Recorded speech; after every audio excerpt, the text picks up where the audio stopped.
Good morning, everybody. I'm David Grant, Assistant Director of Content Strategy with the Christian Science Monitor. We're so happy you all could join us. Thank you all for packing in here this morning. Obviously, a lot of interest in what Administrator McCarthy has to say, and we're so happy that you could spend the morning with us. Just to give you a quick idea of how we're going to proceed this morning, Administrator McCarthy is going to give you 10 minutes of opening remarks, and then she and our Deputy Energy and Environment Editor, David Unger, are going to have an interview for the remainder of the hour. We're going to leave plenty of time for questions at the end, so get those prepped and figured out now. I just want to thank Administrator McCarthy for joining us again. This is her third visit with the Monitor since she became the administrator, twice previously at the Monitor Breakfast, and we hope to have you back again soon. We're headquartered in Boston, and that's home for Administrator McCarthy, so we're all on that team. We'd like to thank the St. Regis, as always, for being such gracious hosts, and C-SPAN for joining us. So if you forget anything or miss anything, you can tune in at 2 a.m. this morning to see it on C-SPAN. We'd like to thank Arriva for sponsoring this morning's events, for supporting the Monitor. The great journalism we do would not be possible without folks like Arriva, and we really appreciate all of their support. If you'd like to tweet this, please tweet to #CSMRecharge. Of course, the administrator is at Gina EPA, and David Unger is at DungerDunger, my personal favorite Twitter address. Now I'm going to turn it over to David Unger, again, the Monitor's Deputy Energy and Environment Editor. He's a graduate of Oberlin College and Medill University. Mr. Unger, welcome.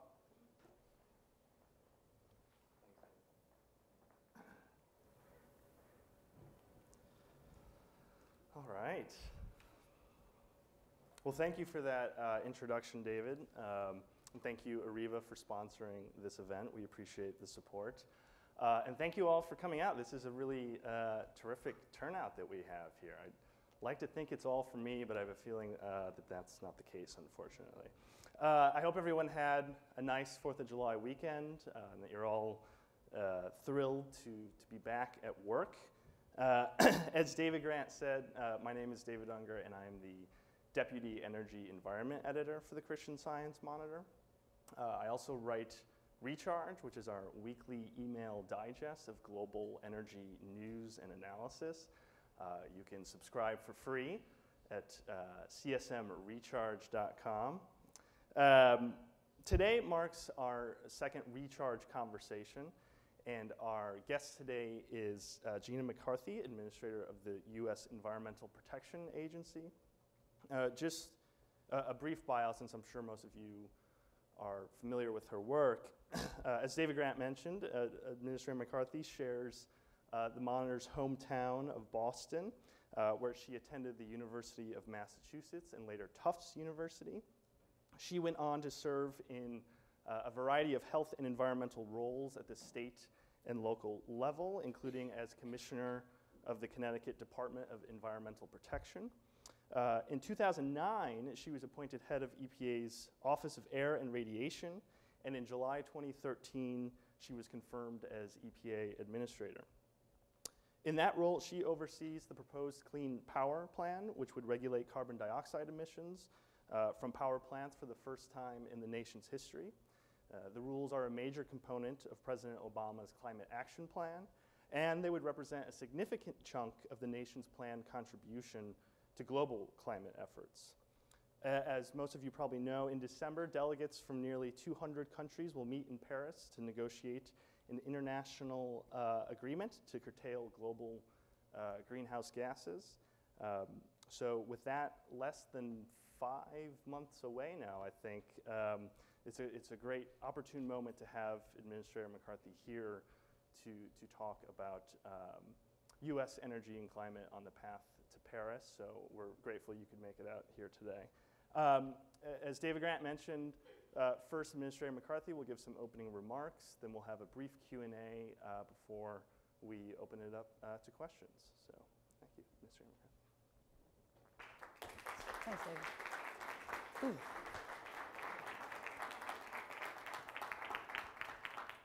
Thank you, David, and David. And thank you for the Monitor for pulling all this together. It's great to be here, and let me try to stick with the program and give you about 10 minutes of brief remarks so that we can have a good exchange later. And I want to hit on a few things. First of all, you might have realized that last month we put out our first climate change impacts and risk analysis report. We call it the CERA report. And it looks at 20 sectors across the United States economy, and it shows the benefits of the United States taking action and global action on climate change. And the benefits are very dramatic.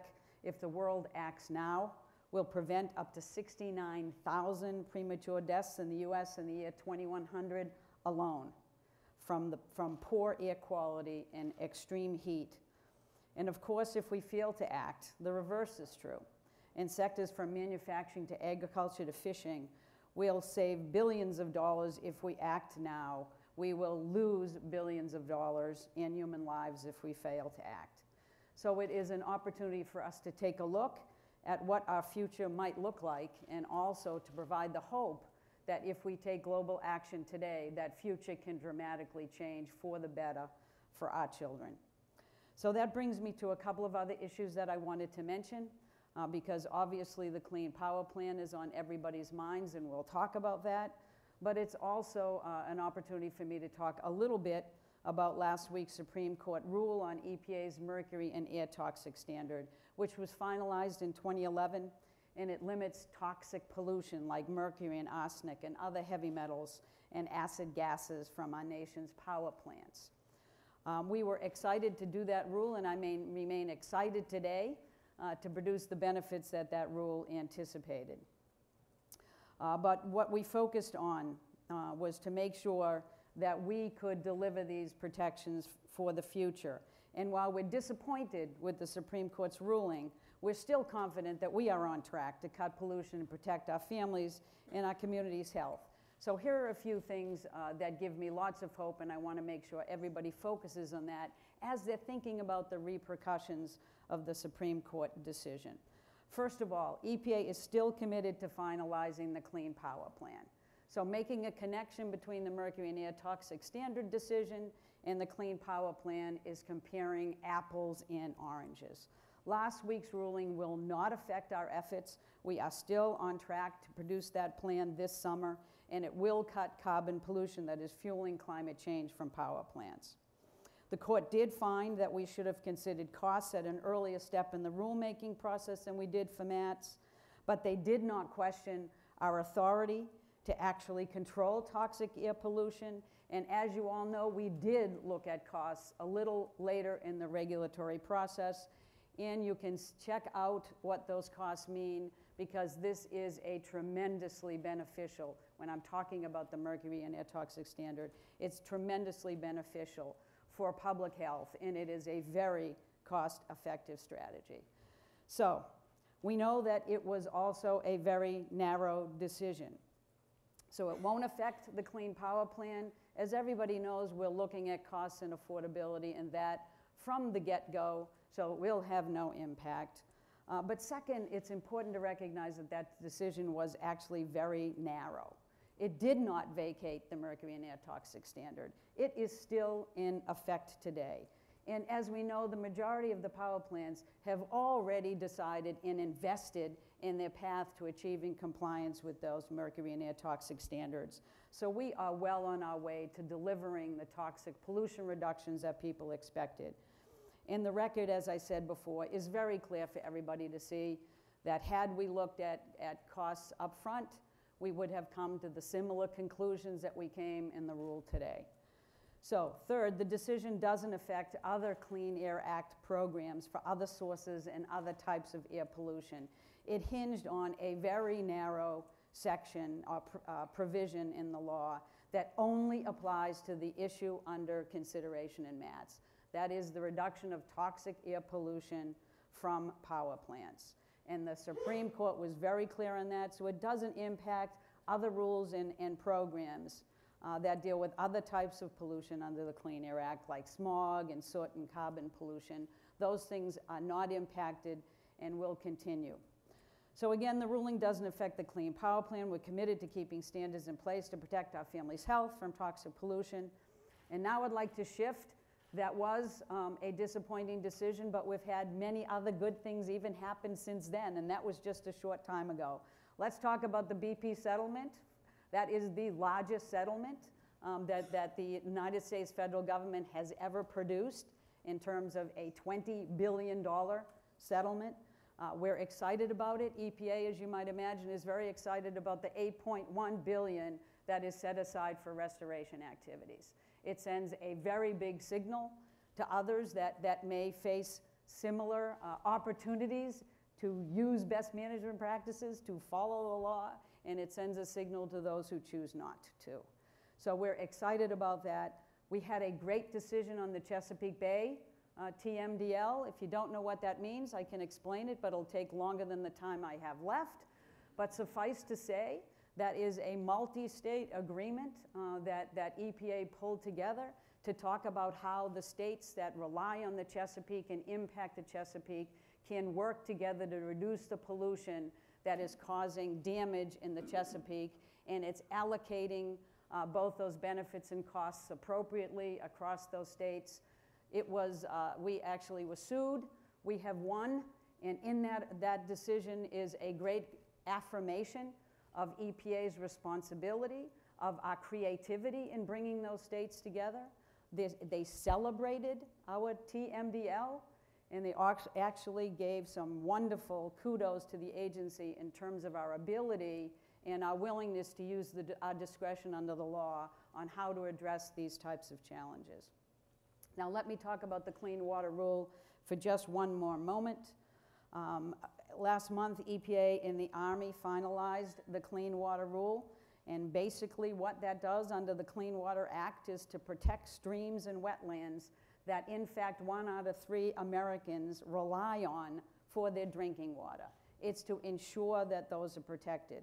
Now, normal agriculture issues and activities have been exempt from the Clean Water Act permitting for decades, and they remain exempt today under the new Clean Water Rule. It does not change that. In fact, our rule added a list of exemptions for agriculture, so we protect clean water without getting in the way of farming and ranching. Now, we know we've received some lawsuits from states and groups that are trying to block the rule, but we know we're on solid legal ground. Not least of all is because the Supreme Court told us to do exactly what we did, which was to follow the science. So we made sure to develop the science, to do it in a transparent, peer-reviewed fashion, and we followed that science to the letter so that we would make sure that we were protecting what needed to be protected and not going further than that. So those states joined a number who are calling on EPA and the Army to take a look at the rule, but those same individuals actually told us to move forward and do the rulemaking in the first place. So I think if they just take a little bit of a deep breath, take a look at what the rule says, what it does, they will see that we followed their call to reduce the uncertainty that was in the system by providing the rule itself, and they'll see that we did our job in the science and we did it in a legally sound way. And I know we all agree that clean water is essential, and not just for our health, but for our economy, and that businesses from manufacture and agriculture to food service, tourism, and recreation also depend on clean, plentiful water to do their jobs. And this rule is about them, as well as about those 1 in 3 Americans that know that their drinking water is at risk if the Clean Water Rule is not implemented effectively.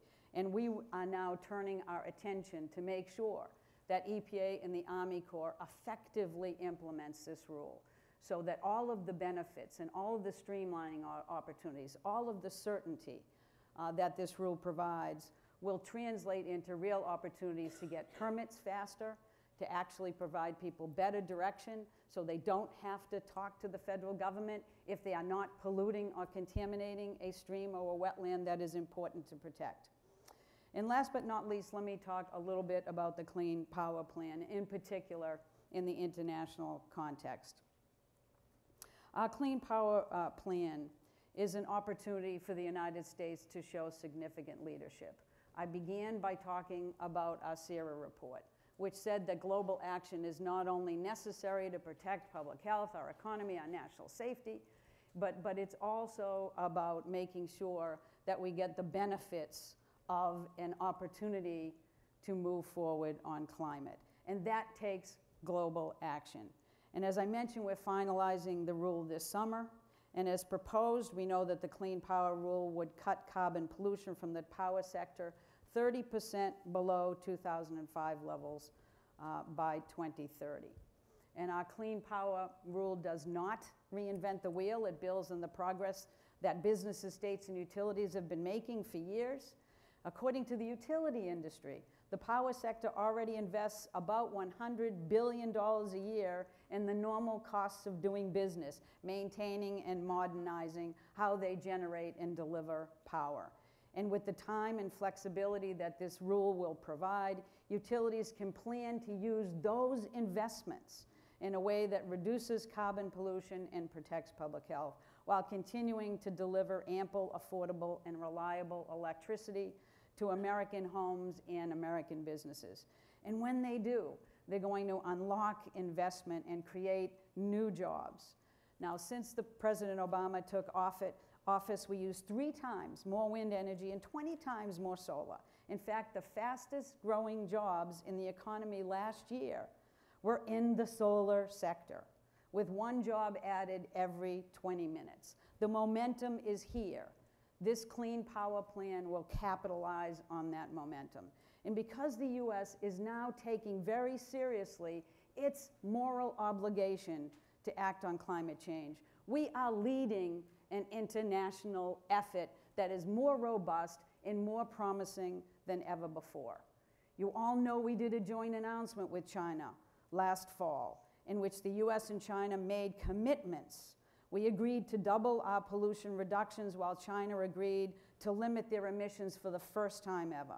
And last week, Brazil joined those 2 countries once again in making commitments to double down on its successful efforts to reduce deforestation in the Amazon. Now, since 3 of the world's largest economies have stepped up, we're confident that other countries will step up as well.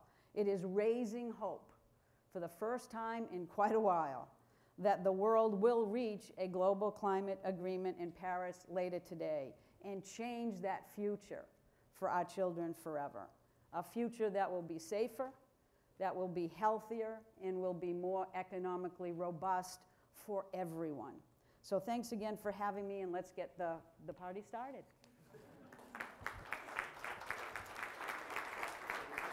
Do a little stage change. Do you want to just hold on right here? Sure. We'll be ready in a Okay. second.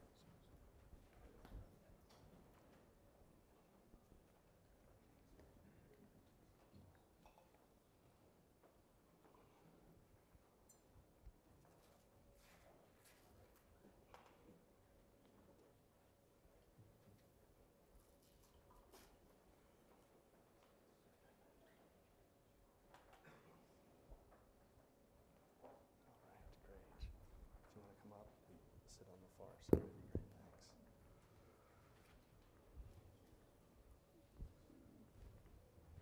All right, well, thank you for those remarks, Administrator. So to pick up where you left off in terms of the more global stage, the Paris climate talks, you named a couple of signs of progress, of ways in which we have some momentum going into the talks. I wonder if there's anything else you would like to see happen between now and then to ensure that momentum carries through and ends up in an agreement. Well, I think there's a couple of things that need to happen. The President laid out his climate action plan with a recognition that if the U.S. took strong action, others would follow. And in fact, if we don't take strong action, we know that we're not going to get global action to result. So I think one of the things we need to make sure is that we keep on target with all of the commitments that the President made. So we're sending the exact signal to the international community about our seriousness, but not just our seriousness, but the fact that we can get it done.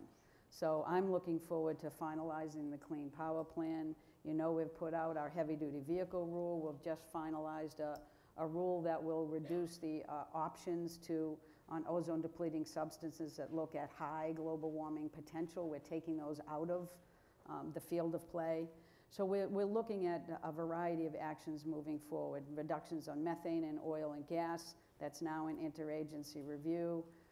So we in landfill methane reductions. So we're doing our part. We need to deliver that.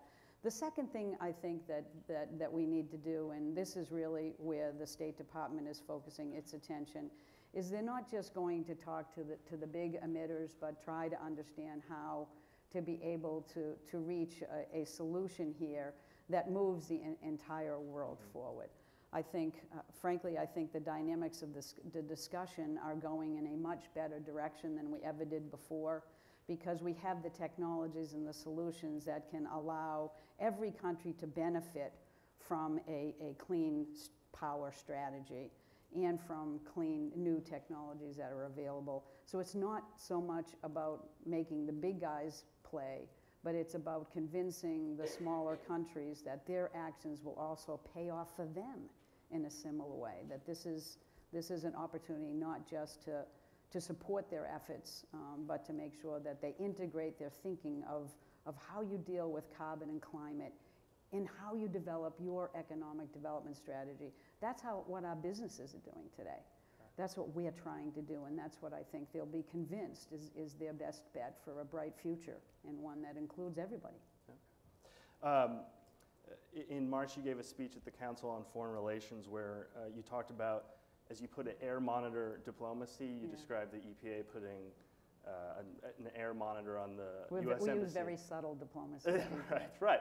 And I thought that was an interesting point, and I wonder if you have other examples of that kind of soft diplomacy that EPA is doing, or other ways in which the administration is reaching out directly or indirectly with foreign governments to build that support behind the scenes. We do. We have a lot of efforts beyond the Paris talks to be able to work with other countries. For example, the commitment in China is now on the table, and we've been talking about it one-on-one with the actions that need to be produced to make those agreements real. And so they're on the table in our already bilateral agreements, so that we're bringing meat to that, those announcements.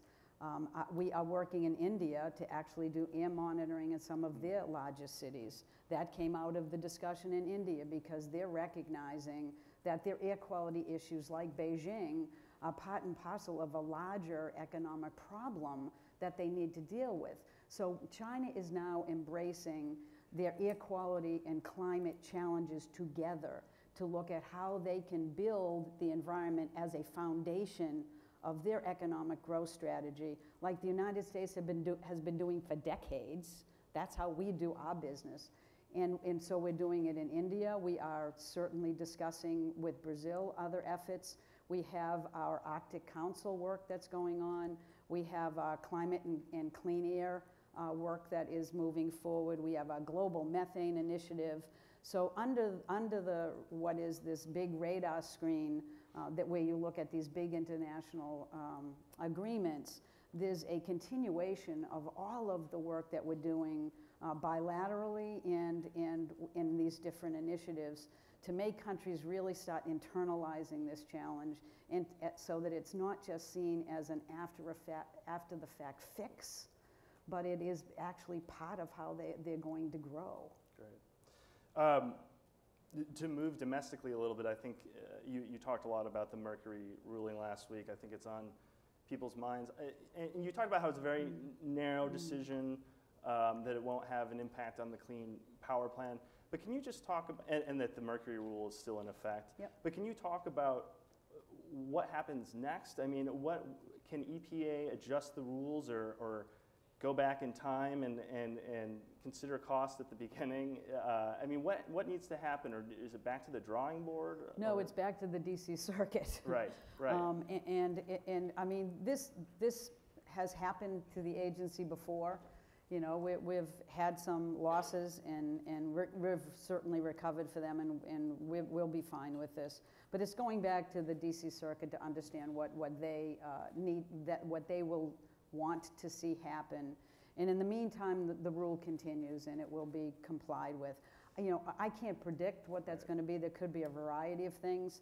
It could be very simple. But all I know is in the meantime, that rule was not vacated. We're still getting the reductions we anticipated, and it will take a while to sort itself out in the DC circuit. But I think there's very compelling reasons for the utilities to continue to treat this as a requirement. And I think you'll see them doing that. And is there anything in the ruling that you saw that might hint at or suggest how the court might handle eventual challenges to the Clean Power Plan, or was it narrow enough? The court seemed to go out of its way to narrow this decision in so many ways. And they really made it just about this single provision that they said Congress really told us to treat this differently. We did, we thought, treat it differently by doing an appropriate and necessary finding in a similar way to other parts of the statute require us to do. They thought it deserved a uniqueness of looking at costs, but they made it very clear that they were not sending a signal on how to do cost. They were not sending a signal that this related to anything else under the Mercury and Air Toxic Standard. In fact, everything else under the Mercury and Air Toxic Standard was litigated and was dismissed. Mm-hmm. So the only thing that Matt's now is having to face is to continue under the current standards. But we have to go back and take a look at how they want to address this very narrow issue of cost. And we will do it in the same way that we did, the MATS rule, because the MATS cost effectiveness economic analysis that we did for the rule itself, or a similar way, and we'll take direction from the DC Circuit on what they want us to do next. Okay. So they really went out of their way to limit this. Had they not, it could have had much broader implications. It simply didn't. Okay. And I think they did that for good reason. Yeah.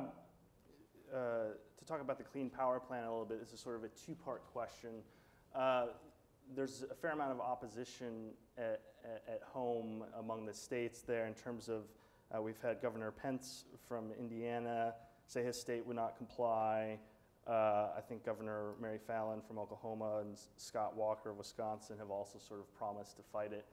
Can you talk about first your response to those kinds of objections and whether or not the final rules take those into account in any way?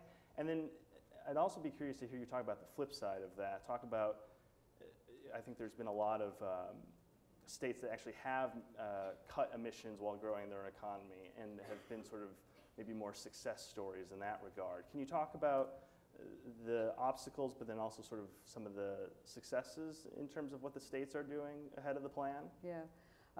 There are some governors that have sent signals, some stronger than others. It's to me very limited at this point. And I think the most important thing for people to remember with a Clean Power Plan is the very extensive outreach we did. And the sort of, I think that helped to generate the kind of comments that we would need and the energy we need to not just get this over the finish line, but to ensure that states are going to be active participants. While there may be governors that are making statements, those statements are not filtering down to the very tables that continue to be set to look at how states are operating and how states might think about how to design a plan that's effective for them, and making sure that their reliability and affordability is maintained and it becomes part of a growing economy. And so some of the states that are vocal, are already benefiting from some of the solutions that you'd want them to have on the table for a clean power plan. I think one of the most important things that we did with this was to take a look at how the energy world is transitioning, and to make sure that as an EPA rule that is solely focused on reducing pollution, in this case carbon pollution, could stay in its lane, and instead of trying or even thinking about leading what energy choices we want people to make, instead we focused on the pollution reduction. We provided huge flexibility to the states on how to get there, so that EPA wasn't tipping its hand on the energy policy issues, but instead sticking in our lane, but also recognizing that the world is changing regardless of the Clean Power Plan. And the best thing we could do is to recognize that change and to provide states the flexibility to design plans that would work in the face of that energy transition. You know, we are not generating the momentum for renewable energy right now. That is being generated by the businesses and the communities who are calling for carbon pollution reductions. That's being generated by the dozens of states that have renewable portfolio standards. Those are being generated by the businesses that want to do business with companies and with communities that want to reduce their carbon pollution. And it's being generated by business, by the cost of renewables. So the great change in the dynamic for me, and you know, sometimes it's good to be old because you actually see things change for the better. So I'm old and I see things change. In the climate world, the discussion today is absolutely so different than the one that we've been having for 20 or 30 years ago. And it's about the solutions that are on the table, not about what we might project the future to look like, and what technologies we might want to think about that would help address this. The solutions are today, they're here. And those same states that may want to reject developing the Clean Power Plan might be those best in position to actually benefit from a clean power plan and a clean future. I know we want to get to questions, but I think I have two more, and then we'll open it up. So on that note of sort of the climate discussion changing over time, there was a Pew survey, I think last month, showed that 46% of Americans say global warming is a very serious problem, which is a rise of 13 percentage points from spring of 2013. But that same study also showed that a full quarter of Americans say there is not solid evidence that the Earth's average temperature has been increasing over the past few decades. How do you explain that continued divide in this country on climate, and how would you hope to bridge that divide? I think there's been, you know, some very visible efforts to try to deny the science. I certainly think that there are many more people, even more than that, that understand that the world is changing. I think they see it and feel it. The impacts are being felt today. I just, again, let me talk about what used to be a little bit. I can remember a day when the weather report was in the middle of the domestic and international news and took about a minute and a half. It wasn't the news. When you go on the news today, the first thing you hear about is the weather. And so there is a dramatic difference in the way people perceive the ability of the climate to impact their lives because they're feeling it today. I think we need to make very clear and not continue to debate the science. I think we need to get more people speaking about it than EPA or NOAA or NASA. I mean, those people are great and are looked at as being experts, not necessarily best at making climate change science personal for people so they understand it. That's why the Pope's encyclical, in my opinion, was a big game changer because he can reach to communities that we can't. I think it's very difficult to say the Pope's saying it for political reasons. He's, you know, I think able to make the case that this is really a factual occurrence, that humans are impacting the climate, that it's really important. It's most important for the poor, the low-income minority communities that can't get out of the way of the climate impacts. And it's also, I thought his encyclical was very hopeful and saying that it is an opportunity to think about how we shift the economy and how we do that in a way that's more inclusive so that people can get into the system. And I think that was a great message. And I think the more we build on efforts to make this an inclusive discussion, the more we do things like the SERA report, that doesn't just appeal to people who are worried about their kids with asthma, but also appeal to economic sectors like the oyster industry, the shellfish industry, folks who care about the economy, folks who worry about wildfires and how much that's going to be destroyed, people who want to do cold water fishing and we'll see that those cold waters are gone and the fish goes with them. It's trying to, make it a more understandable and personal issue. And that's what we have to do, is to get out of talking about climate and get back to talking about how do we protect our families and our health and our children and protect their future and our moral responsibility to do that. That's what I think we need to do. Great. All right, last question for me. What is on your must-do list for whenever you find time to escape back to Boston? What am I not doing in Boston that I should be doing? That's a really, really good question.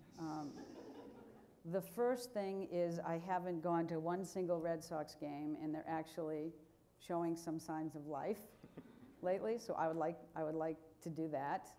I certainly would like to spend some time with my children. My youngest daughter is actually planning to get married, and actually helping her do that is probably my responsibility, so at least she's indicating that that's true. So I'm going to get to that. So there's lots of things going on that I really worry about after I worry about the obligations I have to the planet. Sure. Got a lot on your plate. Okay, I guess we'll take questions now. Yes, start right here. Yes, hi, I'm Jeff Mervis with Science Magazine. Hi. I have a question about the science behind the proposed rules on the ground-based ozone standards. Specifically, a letter that you received last month from members of Congress, all of whom were physicians, saying that the lack of correlation between an increase in asthma and a decrease in ambient levels of smog indicate that there are no health issues, and therefore the standard shouldn't be tightened. How do you respond to that? Do you feel that that is a logical argument, or is there a flaw in what they are saying? Well, EPA doesn't rely on any single voice or any groups of voices on this. We rely on a standard process to look at peer-reviewed science, to make sure that it's transparent, to do the job that we need to do with our Clean Air Science Advisory Committee, and making sure that we have a really robust process. It takes years to develop these standards, to look at the wealth of information and science we have. Ozone is one of those national ambient air quality standards that just have a wealth of science behind it. And we do, I think, a very good job at integrating that science together, at proposing a standard, at talking about the implications of ozone and correlations between that and public health impacts. And I'm very confident that we've done our job the way we're supposed to and received the kind of input on the science that a thorough, peer-reviewed, and transparent process provides. So while I respect their comments and will certainly take them into consideration, the agency is going to rely on tried and true science and the process that's been working for us for decades to provide me the advice I need to move forward in setting that standard. Question over here. Good morning, Administrator. I'm Patrick Wilson from Osage Global Strategy. My question is about the economy. Obviously, there's much discussion, and you, in your comments today, talked about the job creation. Yes. But I'm more interested to know what you think about the strategy for America's technology leadership. Obviously, the U.S. government has invested billions in various energy technologies. You talked about solar jobs, but solar is not really made in the United States. Nuclear, there's very little American manufacturing left in that. We've taken coal off the table. The Germans and the Europeans lead on wind. What is the role of the United States? I mean, it's great that we have these installers putting in somebody else's technology, but what about the innovation we make ourselves? Yeah, I think that that's been an issue that the President has focused on, and certainly the Department of Energy has focused on. I think one of the most courageous things I think the President did was say that the U.S. is going to lead, but we know that innovation and technology innovation has to follow. That we don't have the solutions for all of this. We can move and take a large leap, but we know we're not where we need to be in order to address the carbon pollution at a level that's going to protect our kids' future. So he is recognizing that investment in innovation, in manufacturing and jobs in the US is where we need to go. He honestly put this out, his carbon action plan, with the idea that we would be sending a signal to our economy that we shouldn't any longer be ceding that technology to other countries to develop. And instead, if the US took action, we could be the ones that developed those technologies. We could be the ones that manufactured them.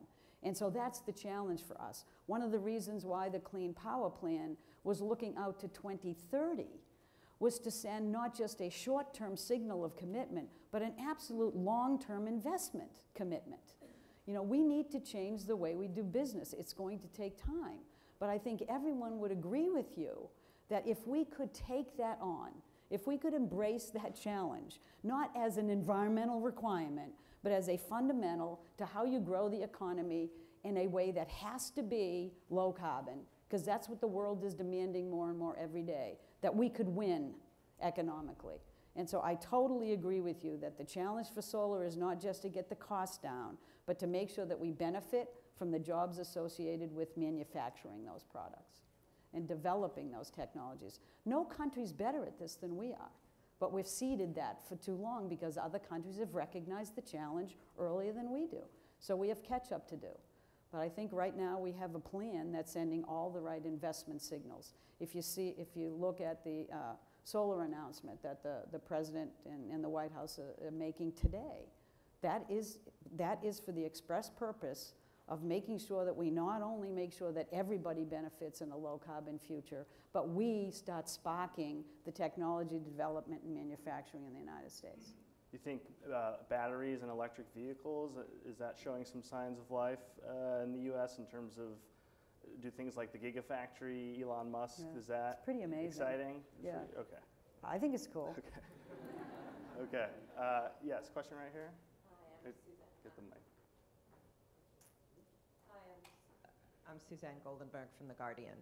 I obviously heard your point saying that that the Mercury ruling from the Supreme Court will not affect the EPA rules. But what assurances do you offer people here and, importantly, abroad that these rules will stand and actually be enacted after 2016, given opponents are going to be emboldened by the challenge, given the atmosphere in Congress, and given that you could have a Republican president who will slow walk the rules, who just will not implement them, like we saw with George Bush before? Well, I think the first assurance is that the president realized that the best that he could do was to develop a plan that rested on tried and true tools that are available to him that Congress has provided to the administration. And so I doubt that you will find anybody that would argue that the Clean Air Act hasn't been effective for 40 years and that we don't know how to actually implement it. And I don't think that the Matt's rule in the decision actually runs contrary to that. We have done a great job with the mercury and air toxic standard, and we will actually get the reductions in that rule, even though there is a little more work to be done. And so I would argue that the Clean Air Act is on quite solid footing. I would argue that over the course of implementing the Clean Air Act, this country has reduced air pollution by 70% while we've tripled our GDP. So we believe that this Clean Power Plan will not be an exception to our history of being able to allow the economy to grow, while we make sure that that economy pays attention to the environment at its foundation. And carbon is no different than any other pollutant, and we can regulate it under the Clean Air Act. I would also point out that the Clean Air Act, when we finalize this rule, we will have plans in place at the state levels. We will also have a backstop federal plan that we can call upon if need be in hopefully very small circumstances when it's necessary. And you will have to take regulatory action in order for this to be any different than how we have designed it. So you cannot just simply decide, I'm not implementing. You're going to have to make the case that we were wrong, and EPA will make sure that this rule is legally solid, technically accurate, and relies on science as we've always done. And we're very confident that we not only know how to do that, but that we certainly know how to defend lawsuits. For crying out loud, you know, the Clean Power Plan will absolutely be litigated. Is there a single rule that I would talk about that is not going to be? So while we explain to other countries that expect litigation, maybe they don't have to expect that, we do. But we're actually very good at writing rules and defending them, and this will be no exception. That in the back, yeah, right here, and then maybe right behind after that. Thanks. Jean Chemnick from Greenwire. Tomorrow in the Senate, there's a hearing, and the focus of the hearing is that the U.S. actually can't meet the targets that Obama has set for 2025. And I'm curious, does the White House ever reach out to you to say, oh, we really need this amount of reductions, because we've promised the world this amount of reductions, so you need to get that through the regulations that you put in place? And if not, you know, how can the White House tell the world that we actually can meet the 26 to 28% reduction that they've already planned?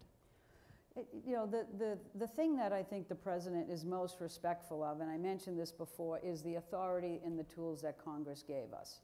So in no way is the president asking me or the agency to do anything other than to apply our rules as we normally apply them, and to identify what kind of reductions are going to be achieved with the application of our tools as we're supposed to apply them. Because any other strategy would simply not be acceptable. So I am not designing the Clean Power Plan rule to get to a particular level of reduction.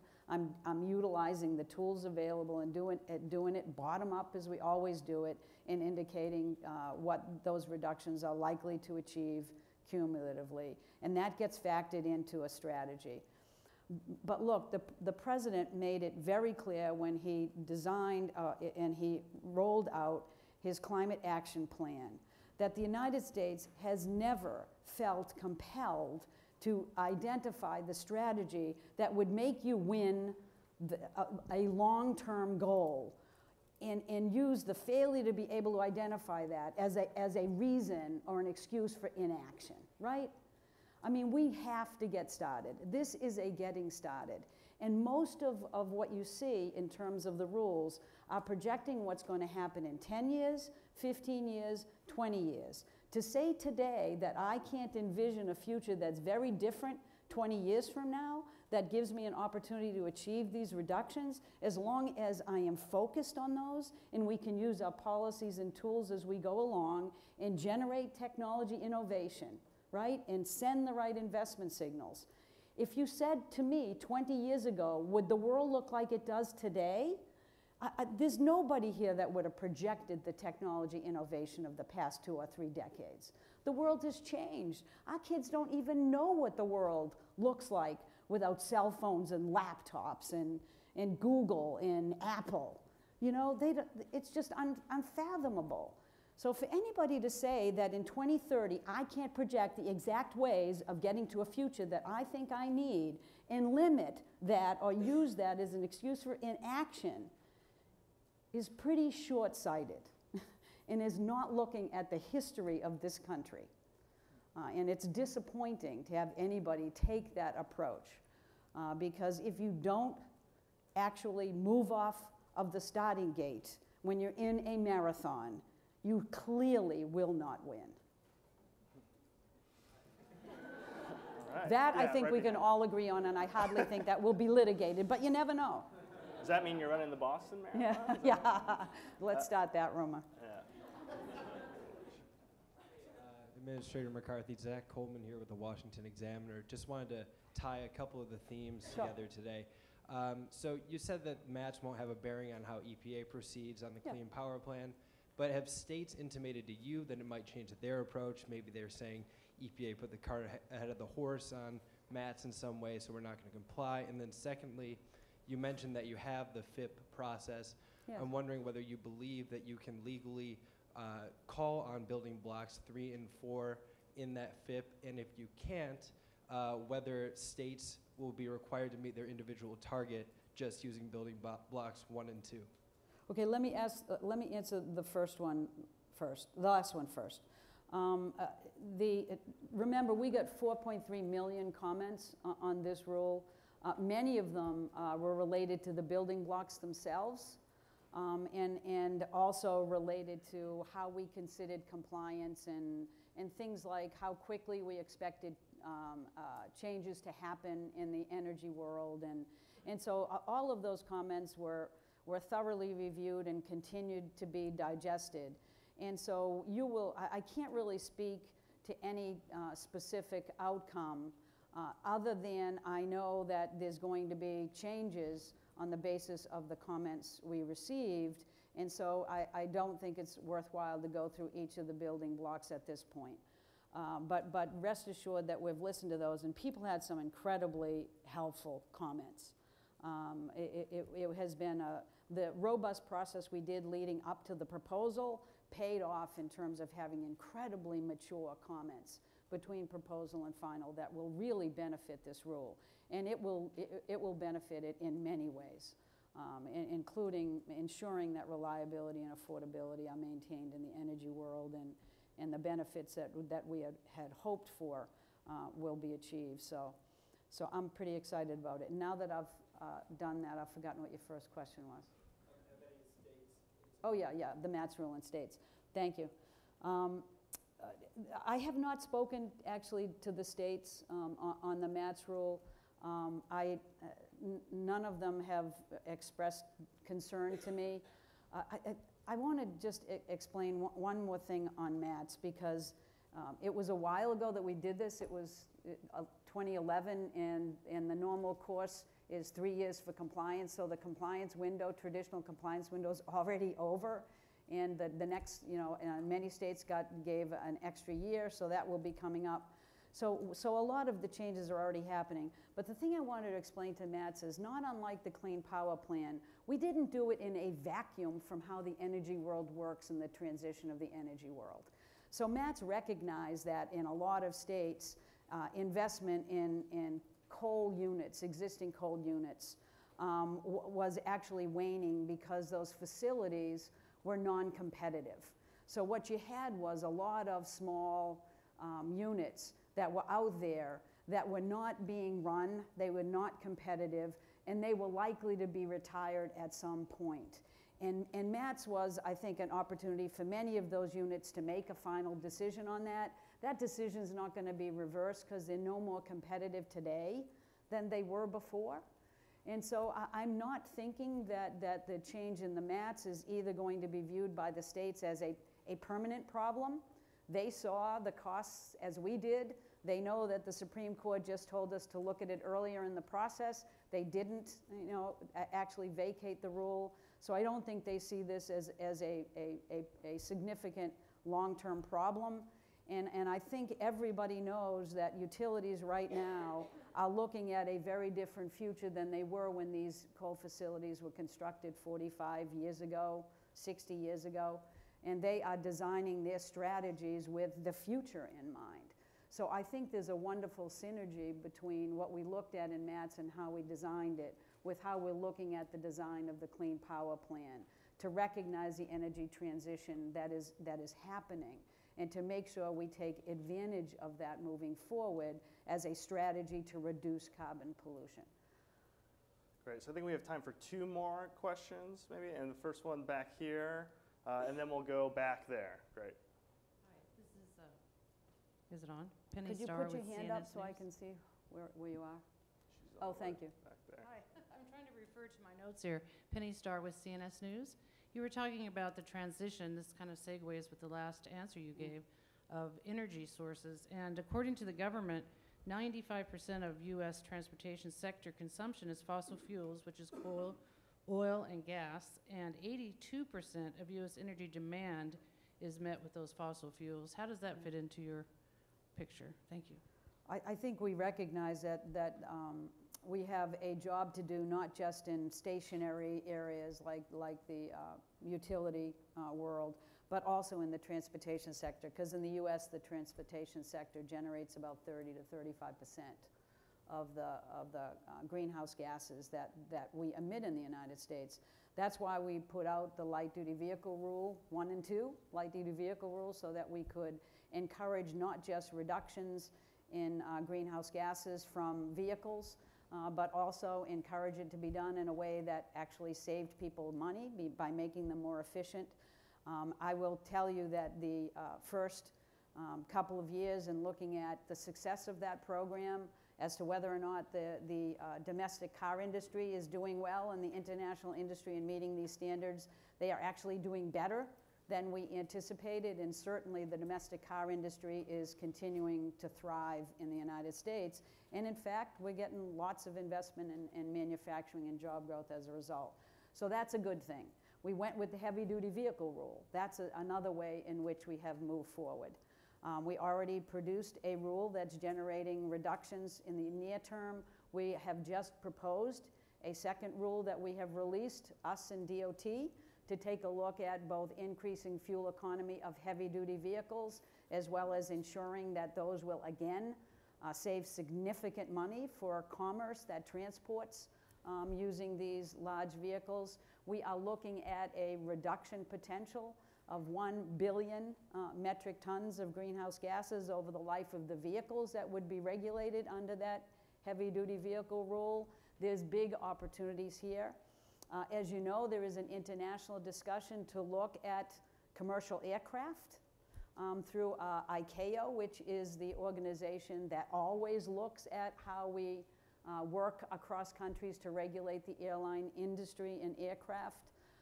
And so we have recently put out a proposed endangerment finding on aircraft, as well as an advance notice of proposed rulemaking, which is basically saying we know that this international organization is likely soon to come out with a standard, an international standard that looks at commercial aircraft. We want to be prepared to be able to take action on that standard and adopt it in the US.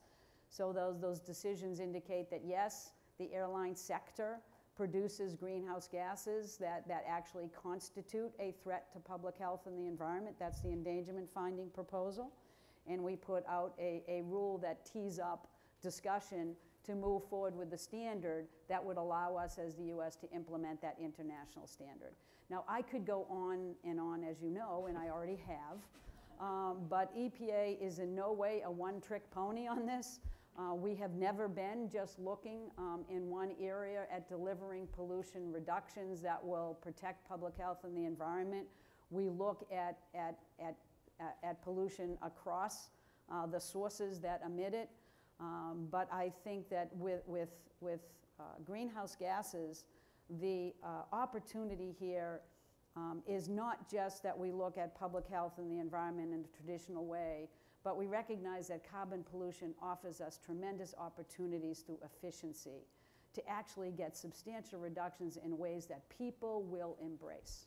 If you look at the Clean Power Plan, you are looking at the types of energy generation that will benefit consumers everywhere. You look at the type of an economy that will be more sustainable and viable in the future. So I think there's tremendous opportunities for us to continue to look at where those not just cost-effective, but those beneficial, cost-beneficial opportunities are, so that we can send the right investment signal to really make the U.S. not just domestically reducing where we can and protecting and adapting to climate, but really, once again, a significant leader in clean energy future. Great. And final question. Yeah, hi. Thanks to Christian Science Monitor for making it open to public.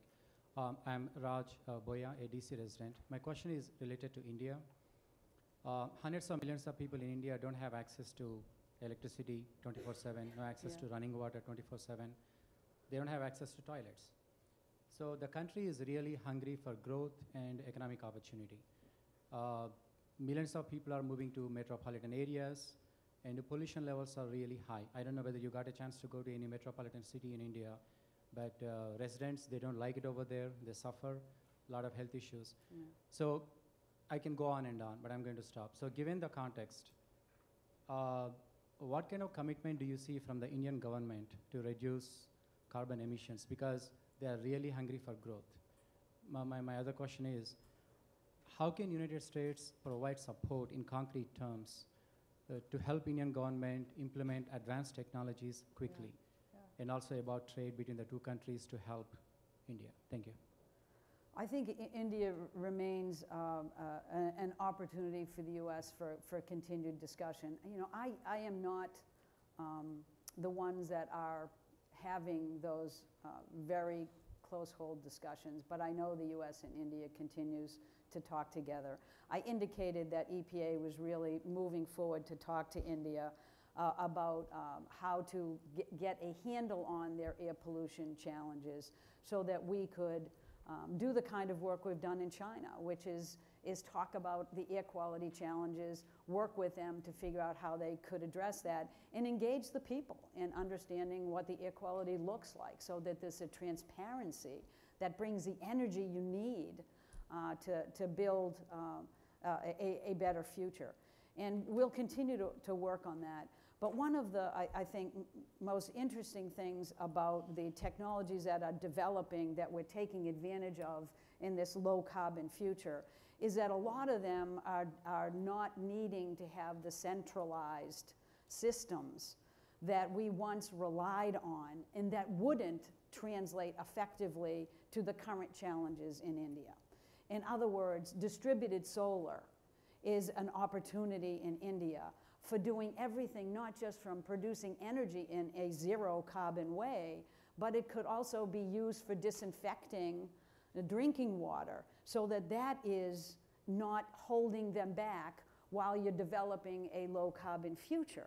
I think the challenge we have for these countries is hopefully to do what we continue to struggle to do here and in EPA as well, is to connect dots that we haven't effectively connected before. You know, how could solar not be an opportunity in India? How could that opportunity not provide you great opportunities to do more than move to low carbon, but to look at what opportunities it provides for water supplies as well? And so we have to connect those dots. And we have to work with others to again, not think about these environmental considerations as window dressing, but to really build them into the foundation of their thinking. You know, I am constantly probably dismayed that I have to continue to go up and talk about some balance between the economy and the environment. I'm going to stop talking about that. It is not a balance. We are where we are in our economy because we have considered the environment at day one in how we're growing that economy. That's why China's catching up. That's why India has challenges moving forward, because that hasn't been integral. Maybe it's because we've had the luxury to think about it more effectively. But we need to use our technical assistance and our support to help countries that haven't had the ability to think like that, or that don't understand the technology choices that are available to them, or that haven't effectively integrated this thinking into how they're moving forward. And we need to do that now. And I think that's what the State Department is doing as we speak. And I think hopefully that is what's going to come out of Paris in December. Great. Well, thank you, Administrator McCarthy, very much for coming out here. Thank you all for coming out.